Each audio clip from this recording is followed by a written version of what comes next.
Pernah nggak sih kamu ngerasa nggak percaya diri?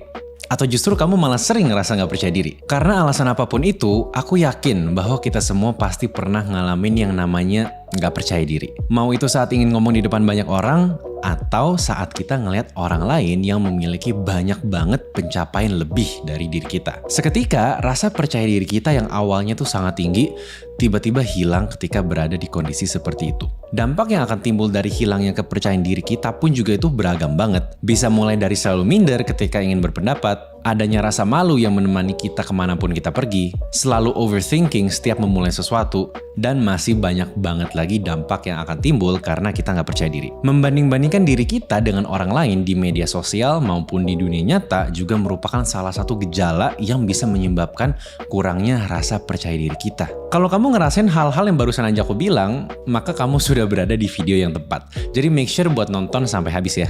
Sebelum lanjut, bagi kamu yang baru pertama kali mampir di channel ini, hai, aku Rama dan aku sering banget berbagi perjalananku untuk kerja lebih efektif, yaitu menghasilkan lebih banyak dalam waktu yang lebih singkat. Kalau kamu suka topik-topik seputar self-development seperti produktivitas atau mungkin cara gimana kita bisa percaya diri kayak gini, pastikan kamu untuk subscribe dulu ke channel ini karena aku akan share banyak banget hal tentang produktivitas dan pengembangan diri lainnya setiap minggu. Jadi jangan lupa untuk subscribe kalau misal belum supaya kita bisa berkembang bareng. Nah, kalau kamu udah klik dan nonton video ini sampai sini, pasti kamu ingin tahu solusi gimana kita tuh bisa mulai percaya diri. Tapi sebelum kita bahas solusinya, ayo kita bahas dulu faktor-faktor yang mempengaruhi kepercayaan diri. Pola asuh. Mungkin kedengarannya agak aneh, apa hubungannya pola asuh dengan kepercayaan diri kita? Nyatanya, pola asuh itu berpengaruh kepada kebebasan berpendapat dan tanggung jawab yang diberikan oleh orang tua kita kepada kita pas kecil. Dan ini tuh merupakan salah satu pola asuh yang penting banget untuk meningkatkan kepercayaan diri kita. Karena ibaratnya nih, kalau misalnya kita pas kecil dulu, pas kita ingin coba hal baru tapi nggak dikasih, atau ketika kita ingin ngomong sesuatu tapi selalu dicegah, nah pas ini tuh keulang terus-menerus sampai bertahun-tahun mungkin ya. Secara nggak sadar, kita tuh akan melabel diri kita sebagai orang yang salah terus. Lalu apa yang terjadi? Kita nggak akan percaya diri. Penampilan fisik. Kalau kamu disuruh untuk berteman dengan di antara kedua orang ini, yang mana yang akan kamu mau jadikan teman? Pasti kemungkinan besar kamu akan memilih orang yang di sebelah kiri kan? Penampilan fisik itu nggak selalu tentang seberapa ganteng atau cantik, tapi tentang bagaimana kita bisa membawakan diri kita dengan baik. Tapi sayangnya, penampilan fisik ini mungkin adalah hal yang menjadi faktor utama dalam mempengaruhi rasa kepercayaan diri kita. Karena kita tahu, seringkali seseorang yang memiliki kelebihan fisik itu pasti bisa dapat privilege dari orang lain, baik itu berupa perlakuan maupun perkataan. Ini kita udah nggak bisa hindari lah ya. Teman terdekat. Masa depan kita bisa diprediksi hanya dengan melihat 5 teman terdekat kita. Pernah denger ini? Aku setuju banget sama perkataan ini. We are who we hang out with. Semakin lama kita menghabiskan waktu dengan seseorang, maka kita akan semakin menjadi seperti orang tersebut. Oleh karena itu, memilih dengan siapa kita menghabiskan waktu kita itu sangat penting. Kalau kita menghabiskan banyak waktu dengan orang-orang yang gak pede, kita pasti akan jadi gak pede. Sedangkan kalau misalnya kita menghabiskan banyak waktu kita dengan orang-orang yang pede, pasti kita akan jadi pede. Nah, sekarang pertanyaannya, apakah rasa gak percaya diri ini tuh bisa dihilangkan atau enggak? Dan jawabannya itu adalah bisa banget. Ada banyak banget cara untuk menghilangkan rasa gak percaya diri yang akan kita bahas setelah ini. Namun aku mau mengingatkan, kalau rasa gak percaya diri itu manusiawi banget. Dan aku juga kadang sering ngalamin hal ini kok.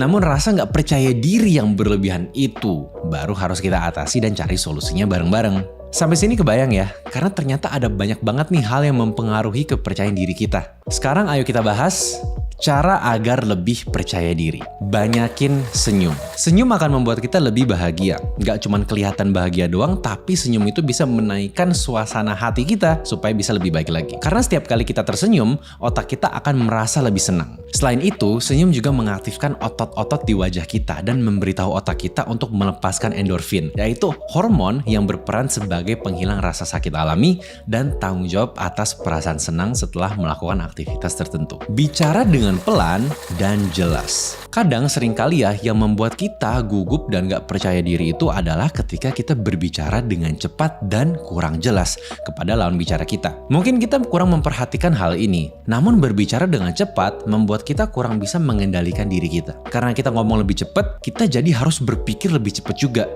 Enggak ada sih. Tapi kan Yang benar. Yang benar. Waduh, Benang dong. lagu kamu mah enak-enak. Kita jadi punya waktu yang lebih sedikit untuk benar-benar berpikir dengan baik untuk memilih apa aja nih yang ingin kita katakan kepada lawan bicara kita. Ini membuat kita lebih rentan dalam mengutarakan hal yang kita nggak maksud. Plus ini juga bikin kita gampang ngomong belibet juga kan. Jadi berbicaralah dengan santai, dengan nada dan suara yang jelas. Ini simple banget, tapi coba lihat deh. Steve Jobs, I'm back at Apple, loving every day of it, and I'm getting to work with our incredibly talented teams. Barack Obama, Indonesia bagian dari diri saya. atau orang-orang ternama lainnya ketika mereka lagi memberikan speech atau pidato. Mereka tuh pasti selalu penuh dengan karisma dan kepercayaan diri kan? Dan salah satu hal yang mereka lakukan untuk bisa mencapai ini adalah bicara dengan pelan dan jelas. Tegakkan badan. Stand up with your shoulders back.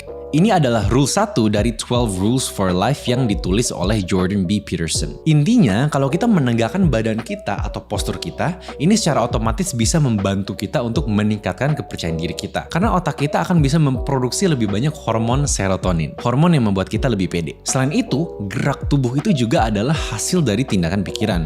Oleh karena ini, gerakan yang lemah dan lesu selalu menandakan kita tuh lagi nggak percaya diri. Jadi mulailah tegakkan bahu kamu, angkat kepala kamu, dan maju sedikit lebih cepat. Pasti aku jamin kepercayaan diri kamu akan meningkat langsung. Kontak mata. Hal ini memang terlihatnya simple, namun efeknya tuh sangat luar biasa. Dalam setiap percakapan yang kita lakukan, baik itu ke teman ataupun ke mereka dengan tingkat posisi yang lebih tinggi dari kita mungkin ya. Cobalah untuk menatap mata mereka ketika berbicara. Tatapan mata yang optimis dan penuh dengan keyakinan akan mengirimkan pesan yang sama kepada lawan bicara kita. Kalau kita adalah orang yang percaya diri, bertanggung jawab, dan dapat dipercaya. Intinya, positive vibes lah pokoknya. Nah, dan hal yang sebaliknya itu juga bisa memberikan kesan yang kurang baik. Karena tatapan mata kita, kalau misalnya terlihat lesu, karena ini tuh menandakan bahwa kita tuh sebenarnya nggak ingin berbicara dengan mereka, dan kalau misalnya bisa, cepet-cepet deh selesai ngomong sama mereka. Dan kalau misalnya kamu udah nonton video ini sampai detik ini, coba komen yes di kolom komentar. Aku pengen tahu kamu udah nonton sampai sini atau enggak. Semoga video ini bisa bermanfaat dan cocok buat kamu kalau misalnya kamu lagi ingin meningkatkan kepercayaan diri kamu ya. Dan share juga video ini ke teman-teman kamu yang kamu rasa butuh nonton video ini.